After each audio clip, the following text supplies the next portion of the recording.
Al-Habib Ali Zainal Abidin bin Abu Bakar Al-Hamid untuk menyampaikan beliau tafadhal masykur.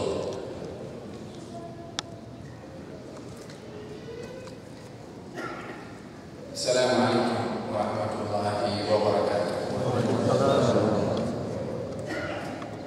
Alhamdulillah alladzi arsala rasulahu bil huda wa dinil haqq liyudhhirahu 'ala ad-dini kullihi walau kariha al-kafirun. Salatu wassalamu ala sayyidina wa habibina wa syafi'ina wa qurrati a'yunina Rasulillah Muhammad ibn Abdillah wa ala alihi wa sahbihi wa man tabi'a hudah wa 'ala ma'ahum wa fihim bi rahmatika ya arhamar rahimin. Amma ba'd. Terima kasih kepada Tuan Imam, kepada seluruh ahli jawatan kuasa Masjid Tuan Jemaah hadirin dan hadirat tetamu Allah Subhanahu wa taala. Kita berharap pada hari ini menjadi salah seorang daripada sekian ramai di antara makhluk Allah Subhanahu wa taala yang dikehendaki oleh Allah dengan kehendak yang baik. Saya katakan demikian disebabkan oleh kerana baginda Rasulullah memberitahukan kriteria orang yang dikehendaki oleh Allah dengan kehendak yang baik adalah akan dipahamkan akan hal ehwal utamanya. Man yuridillahu bihi khairan yufaqqihhu fid din. Barang siapa yang dikehendaki oleh Allah dengan kehendak yang baik, maka ia akan dipahamkan akan hal ehwal utamanya. Malam hari ini antara maghrib dengan isya dalam majlis di masjid yang penuh dengan cahaya ini kita duduk bertadabbur, mengingatkan halaqah seumpama ini adalah sudah merupakan satu warna kepada masjid Nabi Muhammad SAW dahulu untuk terdapat berbagai macam halaqah di masjid Rasulullah dengan berbagai macam bidang ilmu dan sistem pembelajaran yang bermula di zaman Rasulullah dan bahkan sampai pembinaan university yang pertama Al-Azhar adalah bermula daripada halaqah-halaqah di dalam masjid dengan berbagai macam bidang ilmu. Satu hari Sayyidina Abu Hurairah radhiyallahu anhu dia pergi ke pasar lalu beritahukan, wahai orang di pasar, kamu sibuk di sini mencari harta sementara warisan Rasulullah dibahagikan di masjid. Orang pasar pun pergi ke masjid. Sampai di masjid tak ada juga ada pengagihan harta warisan Rasulullah karena memang Rasulullah tidak meninggalkan harta. Nahnu ma'asyiral anbiya la nuwarithu dinaran wa la dirhaman wa innama warathu al-ilma. Kami para nabi tidak mewariskan dinar ataupun dirham, tapi yang kami wariskan adalah ilmu. Orang-orang pasar masuk ke dalam masjid nampak halaqah, sini halaqah, situ halaqah, situ halaqah. Lalu mereka kembali kepada Abu Hurairah dan memberitahukan, ya Abu Hurairah, kamu beritahukan warisan Rasulullah sedang dibahagikan di masjid. Kami tidak akan menjumpai apa-apa pengagihan harta di sana. Kata Abu Hurairah mengatakan, apa yang kamu nampak? Mereka menjawab, kami nampak halaqah-halaqah. Kata Abu Hurairah, itu warisan Rasulullah. So kita berada dalam satu acara yang kriterianya adalah Allah menghendaki kebaikan kepada orang yang ingin dipahamkan akan hal ehwal agama. Majlis kita pada malam hari ini adalah majlis ilmu untuk mengetahui apa yang menjadi kewajiban kepada kita untuk kita ketahui daripada warisan Nabi Muhammad sallallahu alaihi wa ala alihi wasallam. Semoga kita yang datang ke majlis ini, dan saya peringatkan saya sebagai hadirin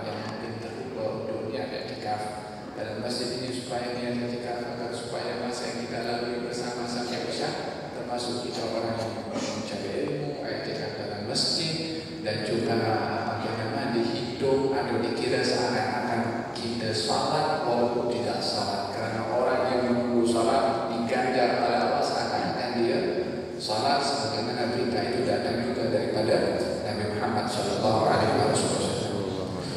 Hadirin hadirat yang dirahmati oleh Allah Subhanahu wa taala. Di dalam Al-Qur'an Al-Karim Allah Subhanahu wa taala berfirman, "Wa ma khalaqtul jinna wal insa illa liya'budun." Wa ma khalaqtul jinna, saya tidak menciptakan, atau kami tidak menciptakan, atau saya tidak menciptakan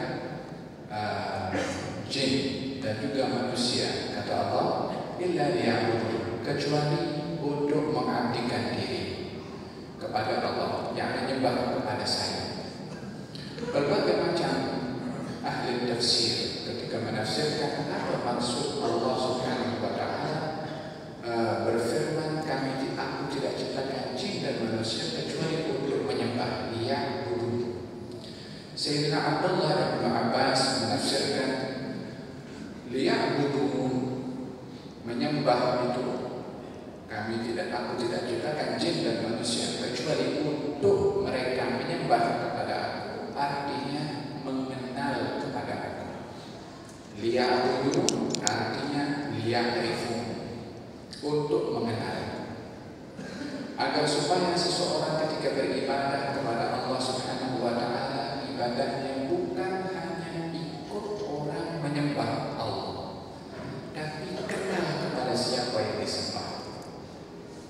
Pentingnya untuk kenal kepada Allah Subhanahu wa taala, ma'rifah kepada Allah Subhanahu wa taala adalah perkara yang menjadi tonggak akan kesempurnaan iman. Yang tidak sempurna iman seseorang kecuali dia kenal kepada Tuhannya, tahu kepada Tuhan yang disembah, sebagaimana Allah Subhanahu wa taala memperkenalkan zatnya kepada manusia. Untuk kenal hakikat Allah secara sebagaimana Tuhan itu Tuhan, maka kata Sayyidina Abu Bakar mengatakan, wal ajzu an darakil idraki idrak, wal ajzu, ketidakupayaan antara idrak untuk memahami hakikat Tuhan Allah adalah itu hakikat kenalnya orang itu kepada Allah.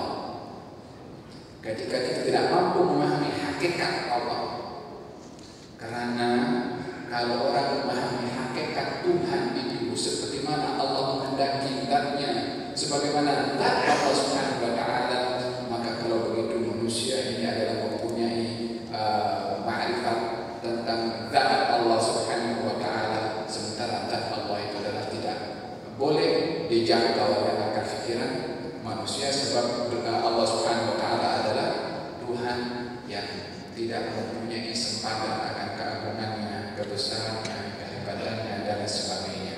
Maka Sayyidina Abu Bakar Siddiq mengatakan, wal ajzu an darakil idraki idrak, ketika seorang sudah tidak mampu mengenal hakikat Allah, yakni dia kenal setakat yang dia mampu mengenal Allah, ketidakupayaannya memahami hakikat Allah, itu adalah hakikat dia kenal kepada Allah Subhanahu wa taala.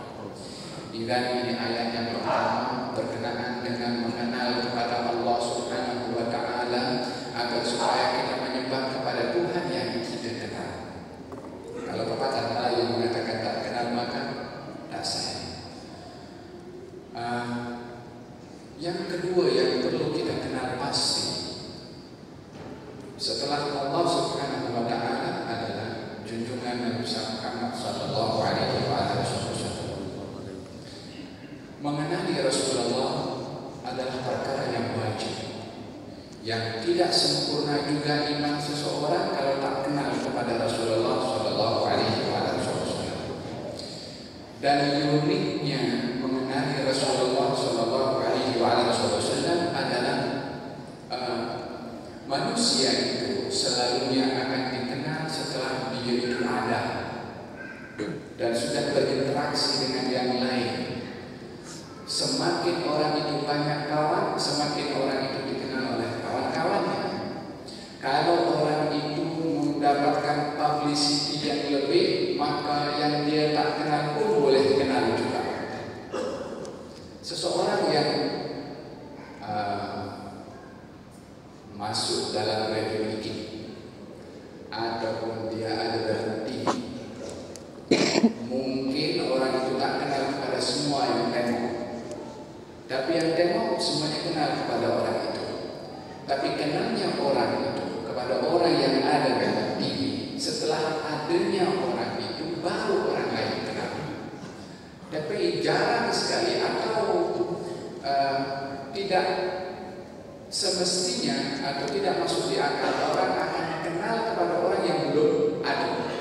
Selalunya orang akan kenal kepada orang yang sudah ada, kecuali Rasulullah. Beliau dikenali sebelum wujudnya. Namanya menjadi buah bibir kepada setiap para nabi.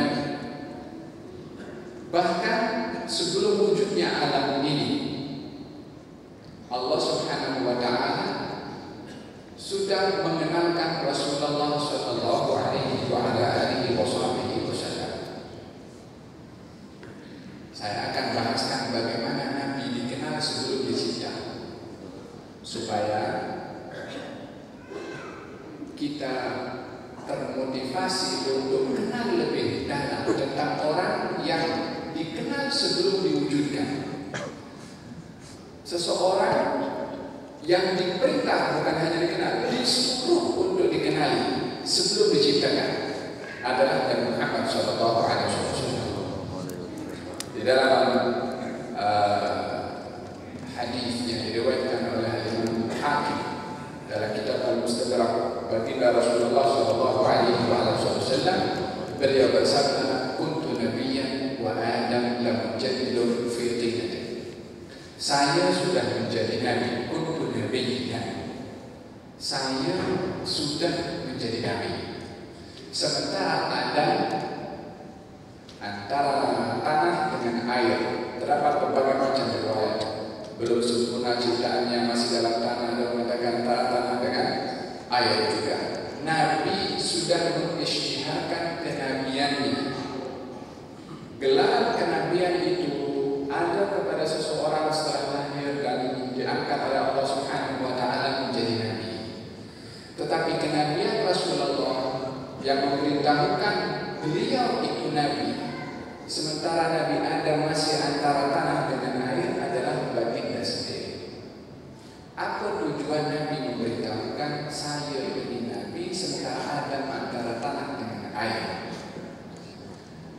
Supaya darjat kenabian yang merupakan darjat tertinggi diberikan oleh Allah kepada hamba-hamba yang terpilih itu adalah diraih oleh orang yang amat dikasihi, yang mengimaninya atau mengenalinya adalah merupakan satu kewajiban, bukan kepada umat ini saja, kepada umat yang terdahulu juga, bahkan kepada Nabi Adam alaihissalam yang dikenalkan oleh Allah Subhanahu wa Ta'ala tentang keadaan Rasulullah sebelum Rasulullah SAW diciptakan oleh Allah Subhanahu wa Ta'ala. Kita akan melihat sebentar lagi daripada beberapa ayat dan hadis Rasulullah yang memberitahukan tentang status biodata atau tentang dirinya itu siapa. Dan kita akan melihat bagaimana Allah menempatkan Rasulullah SAW. Yang kedua, tadi yang saya beritahukan adalah akan keberadaan Rasulullah. Memang waktu itu bukan sudah ada dalam bentuk fisik yang makhluk pertama, tetapi yang kita imani adalah dicipta dalam bentuk fisik dalam ayat kita Adam alaihissalam. Itu tidak ada keraguan sama sekali. Akan tetapi gelar kenabian itu dimulai oleh Rasulullah SAW dan diakhiri juga oleh Rasulullah SAW. Kenabiannya, gelarnya dimulai oleh Rasulullah, dalam bentuk fisikalnya pun kenabian itu ditutup oleh Rasulullah SAW.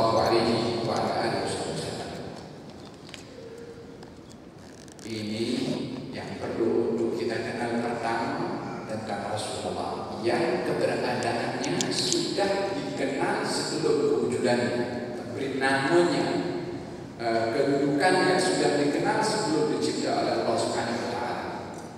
Yang kedua, dalam surat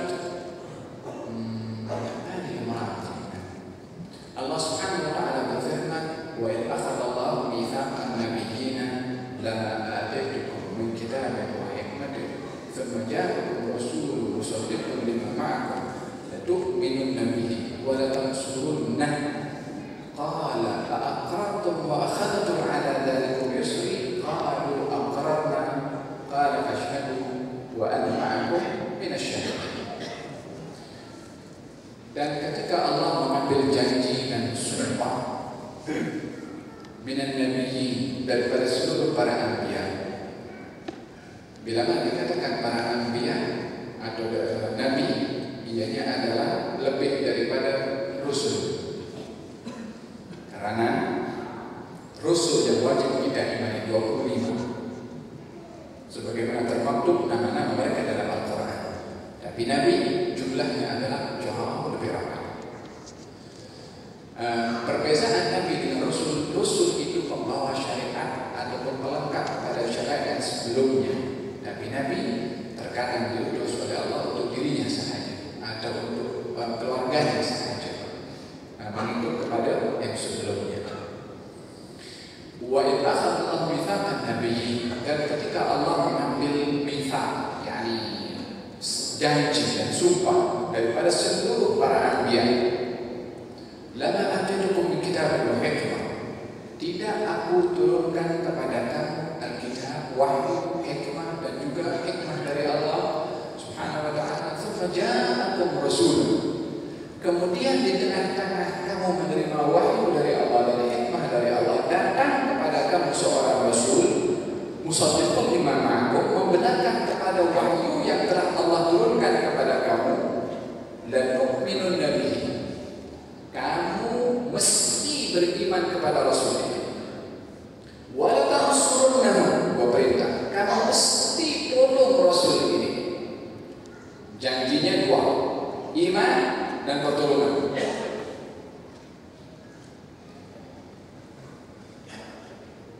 Beriman itu adalah perbuatan hati, pertolongan perbuatan fisik untuk membela, melindungi kepada rasul ini. Pertolongan membela ajaran yang dibawa oleh rasul ini. Pertolongan melindungi kehidupan rasul ini, walaupun dengan mengorbankan nyawa rasul itu juga. Itu perintah yang kedua. Perintah yang kedua, yang pertama iman. Beriman kepada rasul ini dengan meninggalkan ataupun dengan meletakkan ajaran yang dia telah disuruh oleh Allah Subhanahu wa ta'ala. Hendaklah dia tidak membawa ajaran yang dibawa olehnya, tapi beriman kepada rasul ini. Yang kedua, membantu dan menolong pada rasul tersebut. Jadi yang dimasukkan rasul tersebut adalah Nabi Muhammad sallallahu alaihi wasallam, sebagaimana berbagai macam riwayat dalam tafsir Ibnu Katsir dan juga lain sebagainya, yang dimaksudkan oleh Allah, rasul yang diutus oleh Allah di tengah-tengah nabi yang mendapat wahyu adalah Nabi Muhammad sallallahu alaihi wasallam. Kata Sayyidina Ali bin Abi Thalib mengatakan, tidak ada seorang rasul yang diutus oleh Allah Subhanahu wa taala melainkan Allah mengambil janji dan sumpah daripada rasul tersebut. Kalau diutus di tengah-tengah rasul itu Nabi Muhammad, rasul itu kena beriman dan menolong, melindungi kepada Nabi Muhammad sallallahu alaihi wasallam. Lalu Allah berkata, aqrartum wa akhadtum 'ala dhalikum yusri, adakah kamu wahai rasul, semua rasul, wahai para anbiya, mengambil janji dan sumpah yang aku ambil daripada kamu? Qalu aqrarna, mereka mengatakan semuanya aqrarna, ya kami berikrar, kami mengakui, kami akan menunaikan janji tersebut. Allah berfirman, qala fashhadu, saksikanlah wahai para rasul, saksikanlah wahai para makhluk, antara janji aku dengan para rasul semua ini akan keimanan mereka dan pertolongan mereka kepada Rasulullah. Kalau Rasulullah diutus tengah-tengah mereka, fashhadu, jadikan saksi semua, wa ana ma'akum minasyahidin. Subhanallah, saya Allah dan bersama dengan kamu para anbiya yang mengambil sumpah dan janji daripada saya, sama-sama jadi saksi. Wa ana ma'akum, saya Allah bersama dengan kamu. Ada makna latif, ada makna yang begitu hebat dan dalam ketika Allah Zat-Nya yang maha agung dan maha tinggi mengatakan saya bersama dengan kamu. Subhanallah, Bila mana Allah Subhanahu wa taala Allah bersama. Bukankah Allah berfirman, "Ma yakunu min najwa thalathatin illa huwa rabi'uhum wa la khamsatin illa huwa sadisuhum wa la adna min dhalika illa wa la akthar illa huwa ma'ahum."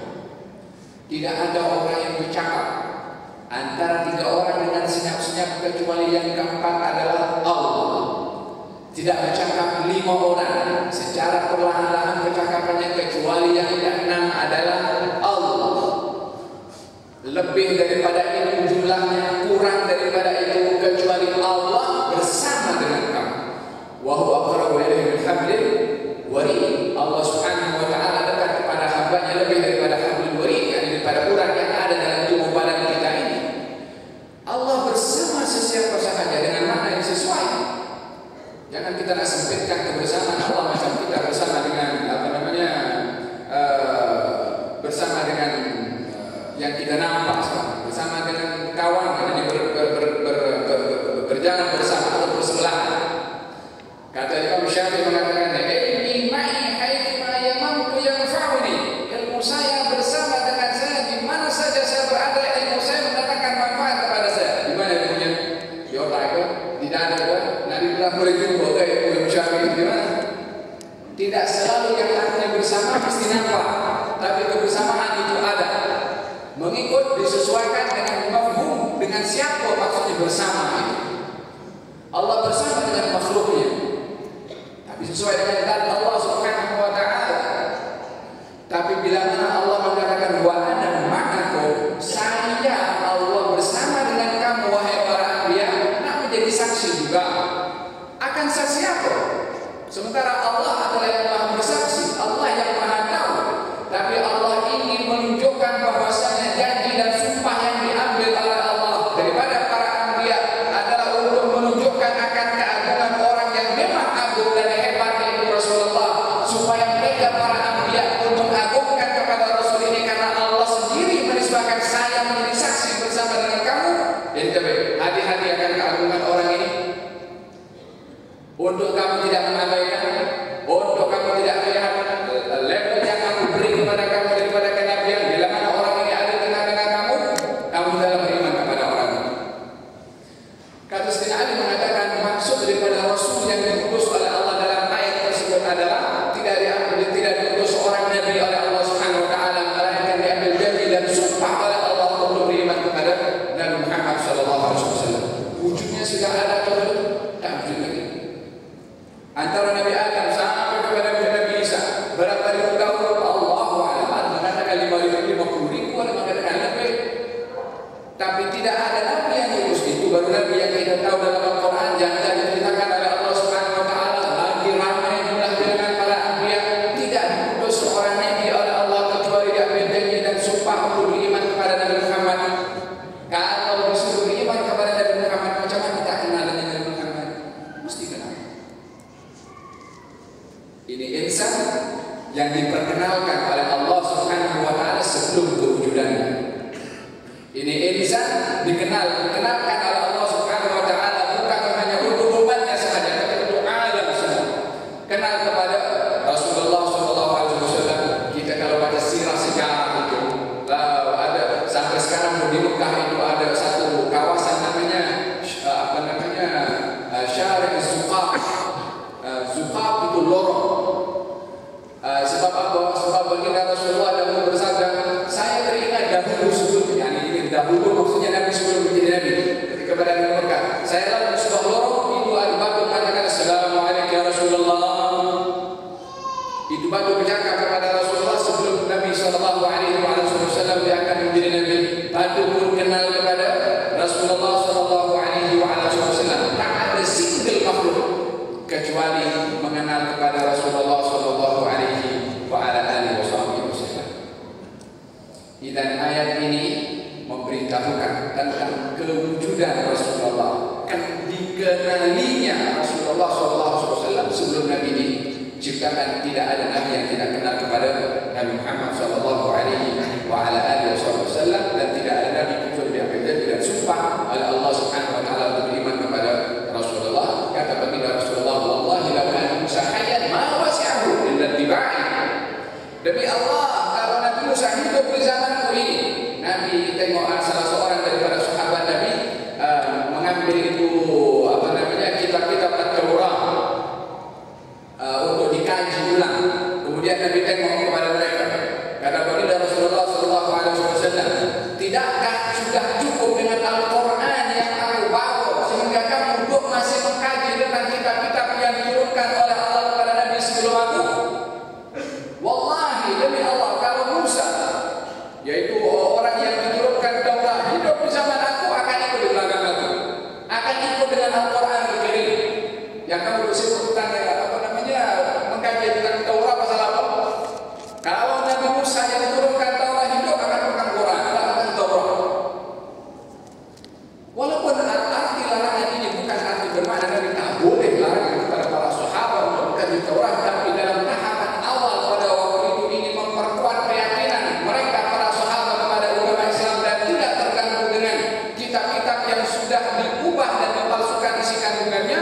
Nabi larang supaya untuk mereka mengkaji kitab Taurat ataupun Injil, supaya memperdalam Al-Quran terlebih dahulu dan memberitahukan kalau Nabi Musa hidup dia pasti akan ikut kepada aku. Artinya kalau Nabi Musa ada di zaman Rasulullah, dia akan menerapkan akan manhaj yang dibawa oleh Nabi Muhammad SAW dalam Sahih Muslim. Diberitahukan kalau Rasulullah SAW bersabda, "Kaifa bikum?"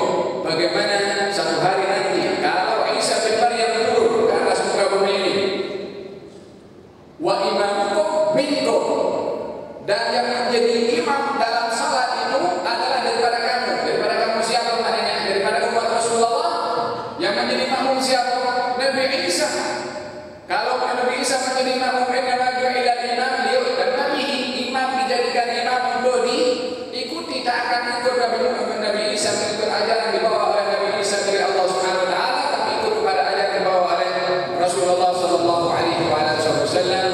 Maka benarlah apa yang disabdakan oleh Rasulullah sallallahu alaihi wasallam, kalau ajaran yang dibawa oleh beliau akan diikuti oleh para anbiya.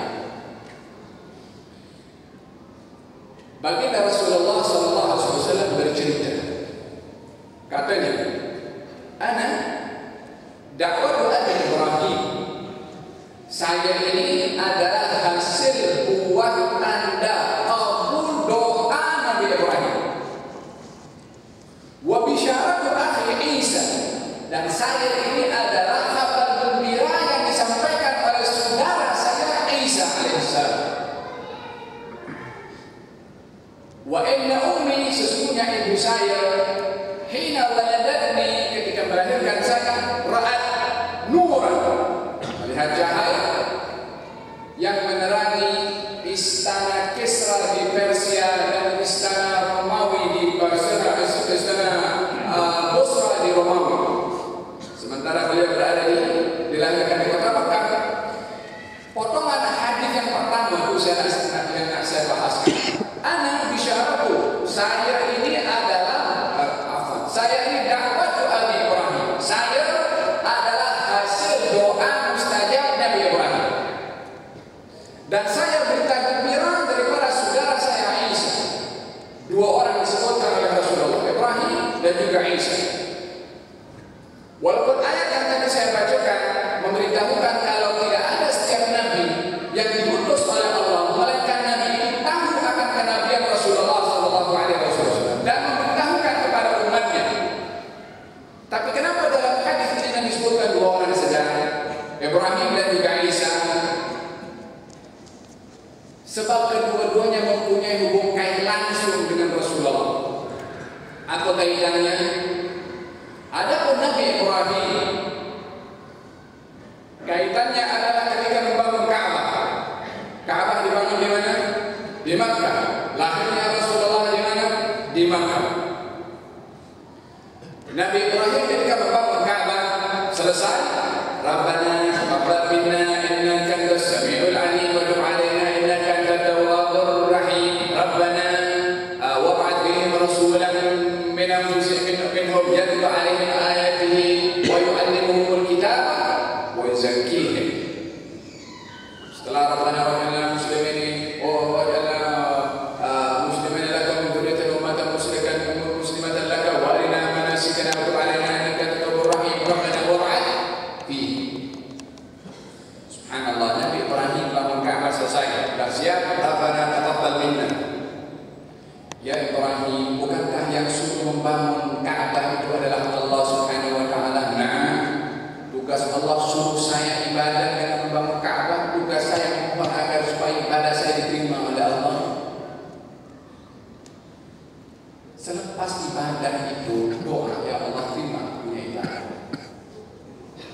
Nabi Ibrahim selesai bangun Ka'bah doa, ya Allah taqabbal minni. Selesai salat dengan satu amalan yang baik selalu selepas salat, taqabbalallahu minkum. Bukankah itu doa supaya kita punya salat diterima oleh Allah Subhanahu wa taala? Nabi Ibrahim selesai bangun Ka'bah, Rabbana taqabbal minna. Bukankah selesai kalau orang berzakat didoakan supaya zakatnya diterima dan diberkati zakat? Ya kan, kalau orang bagi zakat, orang imam mendoakan, dan doa itu warid juga Pak Syukur, mendoakan kepada orang yang mengeluarkan zakat, apa doanya supaya diterima dan digantikan oleh Allah Subhanahu wa taala dengan ganjaran. Setiap ibadah mesti dalam puasa selesai Allah mengatakan sungguh ikan amantu ala zakat afdal, doa kita kepada Allah Subhanahu wa taala. Selesai haji pun doa kepada Allah Subhanahu wa taala. Tidak ada satu ibadah yang kita lakukan mesti kita adabnya berdoa supaya ibadah kita diterima oleh Allah, karena antara ibadah dengan kabulnya ibadah berbeza. Ibadah tugas kita beribadah, kabulnya ibadah tugas Allah Subhanahu wa taala. Itu Habil dan Qabil beribadah juga, sama-sama bersedekah, tapi satu diterima, satu tak diterima oleh Allah. Kalau arti ibadah sudah confirm diterima, kenapa Allah Subhanahu wa taala berfirman innama yataqabbalu Allahu minal muttaqin? Yang diterima ibadah itu orang-orang yang bertakwa, yang beribadah tapi tak bertakwa tak diterima oleh Allah Subhanahu wa taala. Dan sunnah yang dilakukan oleh para anbiya daripada bapa para anbiya seperti Ibrahim selesai bangun Ka'bah, Rabbana taqabbal minna. Itu doa zaman Nabi Ibrahim. Kabulnya bila antara zaman Nabi Ibrahim sampai Rasulullah berdakwah lebih kurang 3.000 tahun. Jadi kalau berdoa jangan tergesa-gesa dapat kabul. Biarkan Allah tentukan bila datangnya kabul. Itu Ibrahim dapat kabul daripada doanya 3.000 tahun. Nabi Ibrahim pun sudah kembali kepada Allah Subhanahu wa taala. Dalam hal ini Nabi Ibrahim berdoa dengan 3 doa. Yang pertama, doa minta kabul ibadah. Yang kedua, berdoa kepada Allah Subhanahu wa taala memperjadikan dirinya dan anak Ismail serta keturunannya adalah golongan orang-orang yang beriman kepada Allah. Ummatan muslimatan radaka. Umat yang Islam yang berserah diri kepada Allah Subhanahu wa taala, dan doa yang ketiga adalah Rabbana wab'ath fihim. Ini yang tajuk yang ada kaitan dengan bahasa. Ya Allah, wab'ath fihim. Utuslah di tengah-tengah mereka. Siapa mereka? Orang-orang kafir. Rasulah, seorang rasul daripada golongan dari mereka sendiri. Yatlu alaihim ayatin, yang membacakan ayat-ayat, wa yu'allimuhumul kitab, dan mengajarkan kepada mereka firman-firman atau Al-Quran atau ayat turunkan oleh Allah Subhanahu wa taala, wa yuzakkihim, dan mensucikan hati dan jiwa mereka. So ada 3 doa. Doa kabul, doa untuk diri dan keturunannya, dan doa untuk penghuni Mekah. Maka doa itu dikabulkan dengan lahirnya Rasulullah. Oleh karena demikian Nabi bagi tahu Adam dakwah doa Ibrahim. Sadir ini hasil doa Nabi Ibrahim. Subhanallah, yang doa siang itu berapa tahun kaumnya adalah jauh. Makanya dalam hal ini adalah kalau orang berdoa mesti diterima oleh Allah Subhanahu wa taala. Hanya saja bentuk penerimaannya itu berbeza. Ada yang cepat, ada yang lambat, ada yang disimpan oleh Allah, ada menjadi tolak bala. Itu adalah merupakan satu janji Allah Subhanahu wa taala kepada orang yang berdoa kepada Allah Subhanahu wa taala.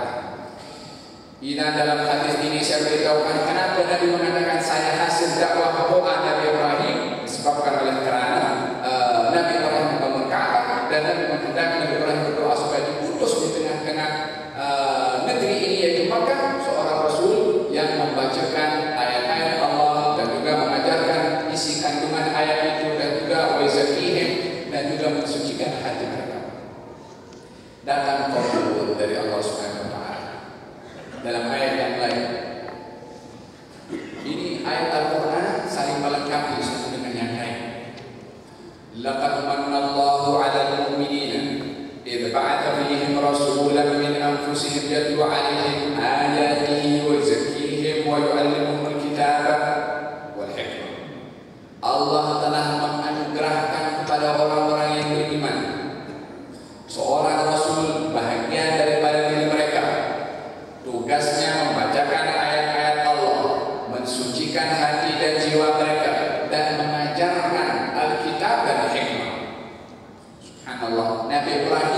minta kepada Allah Subhanahu wa taala 3 perkara ketugasan, menyebutkan 3 perkara tugasan Nabi Muhammad: membaca, mengajar, mensucikan hati dan jiwa.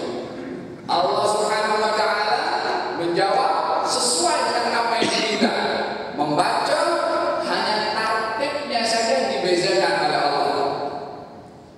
Tartib doa Nabi Ibrahim membaca ayat, tugas Nabi itu membacakan ayat 1, yang kedua mengajarkan, baru mensucikan. Allah jawab, tak didahulukan mensucikan daripada mengajarkan. Membaca ayat, mensucikan, mengajarkan. Karena pensucian jiwa itu adalah lebih utama daripada ta'lim. Hati kalau bersih, maka dia akan mendapatkan ilmu bermanfaat. Allah perbetulkan susunan pentingnya untuk kesediaan hati dan jiwa ini bersih terlebih dahulu untuk menerima wahyu daripada Allah Subhanahu wa taala. Dan ini kaitan kenapa Allah Subhanahu wa taala Muhammad mengatakan saya hasil doa daripada Nabi Ibrahim alaihi wa ala nabiyina afdhalus salatu wassalam. Kemudian wa bisyaratu akhi Isa, dan saya adalah berita gembira daripada Nabi Isa alaihi salam. Bisyaratu akhi Isa, kabar gembira sebab tidak ada nabi antara Nabi Isa dengan Nabi Muhammad sallallahu alaihi wa alihi wasallam. Tidak ada lagi nabi kecuali Nabi Muhammad sallallahu alaihi wasallam. Maknanya umpama seseorang itu yang memberitahukan akan datang setelah saya ini orang istimewa, yakni ada orang lain kecuali orang itu.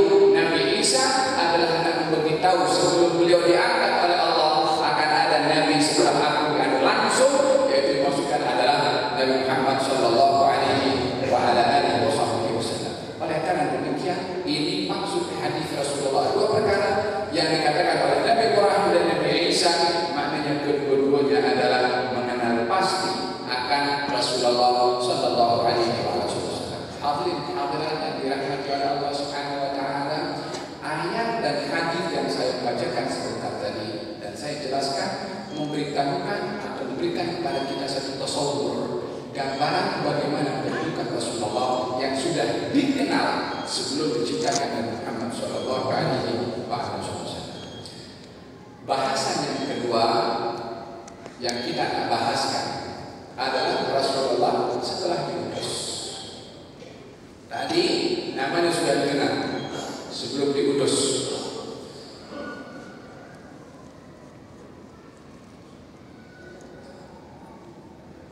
Kewajiban kita sebagai umat Rasulullah sallallahu alaihi wa ala alihi wasallam mengenal pasti kepada orang yang sebelum diutusnya sudah dikenal, apatah lagi sesudah diutus Nabi Muhammad sallallahu alaihi wa ala alihi wasallam. Sayyidina Salman al-Farisi.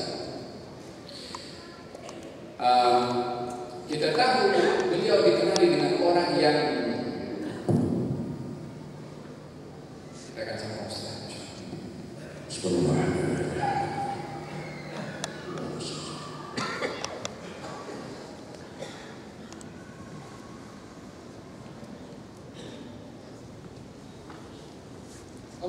Akbar, Allahu Akbar.